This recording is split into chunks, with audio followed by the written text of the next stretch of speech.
कि मुकेश के शरीर में जो चोटें थी वो जलने की वजह से ही थी, जो कि उसको गेट तोड़ते वक्त भी आई थी। आपने अभी न्यायालय को बताया कि मुकेश को चोटें गेट तोड़ते वक्त आई। क्या आपको पूरा यकीन है? जज साहब, मैं यकीन के साथ कह सकती हूँ कि मुकेश को जो चोटें आई थी वो रसोई का गेट तोड़ते वक्त ही आई थी। Point to be noted my Lord, जिस गेट को तोड़ते वक्त मुकेश को गंभीर चोटें आई, वो गेट तो वास्तविकता में वहां पर था ही नहीं, क्योंकि मुकेश के घर में किचन बिना गेट। That's all your.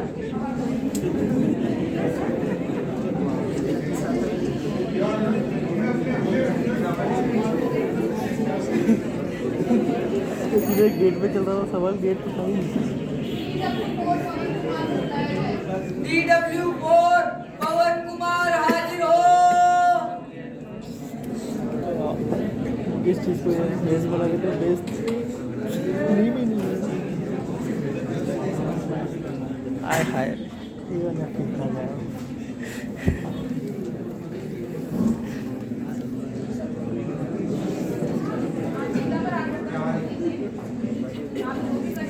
मैं जो भी खाऊंगा सच खाऊंगा, सच के सिवा कुछ नहीं कहूंगा।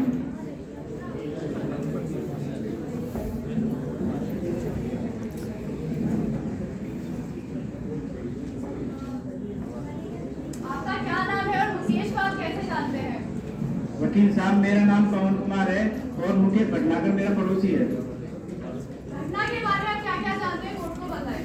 वकील साहब, घटना को देखते ही मेरे तो होश उड़ गए। मैंने देखा कि माँ आग की जोर जोर से लपटें उठ रही थी और रेणु जख्मी अवस्था में पड़ी हुई थी और उसके परिवार वाले उसे बचाने का प्रयास कर रहे थे। क्या घटना स्थल पर मुकेश और उसके परिवार वाले मौजूद थे? वकील साहब, घटना स्थल पर मुकेश भटनागर, राजेश भटनागर और ललिता पवार वहीं उपस्थित थे।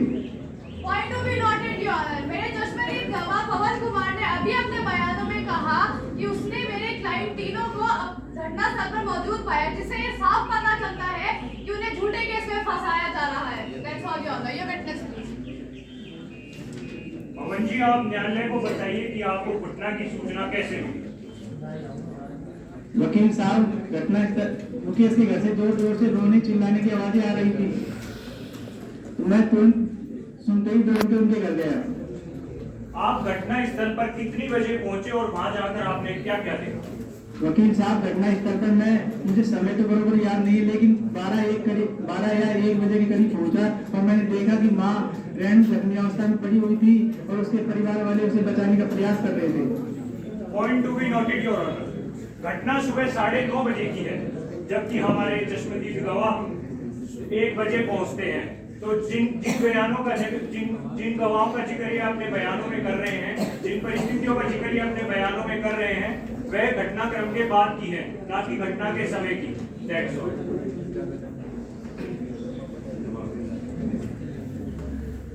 2022 की रखी जाती है। जज साहब, जैसा कि मेरे काबिल दोस्त ने कहा कि किसी भी कोर्ट रूम में इमोशनल बयानबाजी की गुंजाइश नहीं होती है। Lawyers should stick to the fact. Am I right और am I right? And the facts are, जज साहब, रेणु की मृत्यु दिनांक 17 जनवरी 2022 को हुई, जिसकी रिपोर्ट उसकी मां तथा चाचा ने थाना गवनहर में दर्ज करवाई। मामले की तफ्तीश एसएचओ रंजीत चौधरी द्वारा पूरी की गई तथा चार्जशीट माननीय मजिस्ट्रेट प्रथम वर्ग के समक्ष धारा 209 के तहत कमिट होकर प्रस्तुत हो। यह मामला कांच की तरह बिल्कुल साफ है कि रेणु की मृत्यु कोई आकस्मिक दुर्घटना नहीं बल्कि दहेज मृत्यु। जैसा कि आईपीसी की धारा 304 बी में ये दर्शाया गया है कि जब किसी स्त्री की मृत्यु जलने, शारीरिक क्षति या असामान्य परिस्थितियों में विवाह के 7 साल के पूर्व, जैसा कि Satyanarayan Tiwari versus state of Uttar Pradesh 2010 में दर्शाया गया है, और विवाह से पूर्व ये दर्शाया जाता है कि उसके पति या रिश्तेदारों द्वारा दहेज की मांग की गई है, जैसा कि Keshav Madhav Reddy versus state of Andhra Pradesh 2011 में दर्शाया गया है, तो वह दहेज मृत्यु का मामला होता है। Your honour, PW1 Ramji Lal की रिपोर्ट के अनुसार घटना की सूचना ससुराल पक्ष द्वारा न दिया जाना अपितु किसी अन्य व्यक्ति द्वारा दिया जाना इस बात का सबूत है कि रेणु की मौत में इन्हीं लोगों का हाथ है। और इंसानियत तो तब शर्मसार होती है जब मुकेश जैसे अपराधी कटघरे में खड़े होकर बड़े आत्मविश्वास से कहते हैं कि मैंने क्या किया, कुछ भी तो नहीं, मैं तो निर्दोष हूं जज साहब। Your honour, PW2 Vimla Devi के बयान के अनुसार रेणु को शादी के बाद से ही दहेज के लिए लगातार प्रताड़ित किया जाता है। ये लोग उस पर शारीरिक मानसिक दबाव बनाते हैं। तो कम से कम ऑनरेबल कोर्ट में खड़े होकर हमें ये तो मत समझाइए कि आप उसे कितना लाड शाह से रखते हैं। Your honour, PW3 Anoop Sharma की रिपोर्ट के अनुसार घटना से कुछ समय पहले ही मुकेश ने रेणु के साथ मारपीट की और जब वह इनकी मांगों को पूरा करने में असमर्थ हुई तो इन लोगों ने उसे जिंदा जलाकर मार डाला। PW4 दूधाराम की रिपोर्ट बयानों के अनुसार शादी के मंडप पर ही इन लोगों ने 50,000 रुपए देने की मांग की। जो लोग शादी के समय ही ऐसा कर सकते हैं वे आगे और क्या क्या कर सकते हैं इस बात का अंदाजा लगाना बिल्कुल भी मुश्किल है। PW6 डॉक्टर प्रिया की रिपोर्ट के अनुसार मृतका के शरीर से ना तो कंबल की कोई रेशे मिले और ना ही पानी डालकर आग बुझाई गई होगी, इस बात की कोई साक्ष्य मिले। ये सभी शब्द अपने आप में एक वाक्य है जिन्हें किसी भी तर्क, स्पष्टीकरण, एक्सप्लेनेशन या व्याख्या की आवश्यकता नहीं। National crime records bureau NCRB की एक रिपोर्ट के अनुसार हमारे देश में 2017 तक 7,000 दहेज मृत्यु के केस हैं। रेणु भी उन हजारों लड़कियों में से एक थी जो हर दिन, हर पल, हर क्षण दहेज के लिए प्रताड़ित की जाती थी। बचाव पक्ष के सारे बयान अपने आप में ही विरोधाभासी है।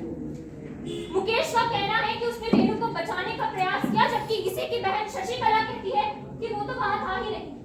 डॉक्टर दिया कहती है कि मुकेश को छोटे गेट तोड़ते वक्त आई, जबकि वास्तव में तो वो गेट किचन में कभी था ही नहीं। योर ऑनर, इस दौरान while we were arguing, Hindustan के कहीं किसी और कोने में कोई और रेणु किसी और मुकेश की क्रूरता का शिकार हो चुकी है। इसमें मेरी न्यायालय से यह गुजारिश है कि वे समाज के ऐसे लालची, लोभी, कंटक लोगों को सख्त से सख्त सजा दें ताकि एक सकारात्मक संदेश जा सके और फिर से कोई लड़की रेणु की तरह क्रूरता का शिकार न हो। That's all.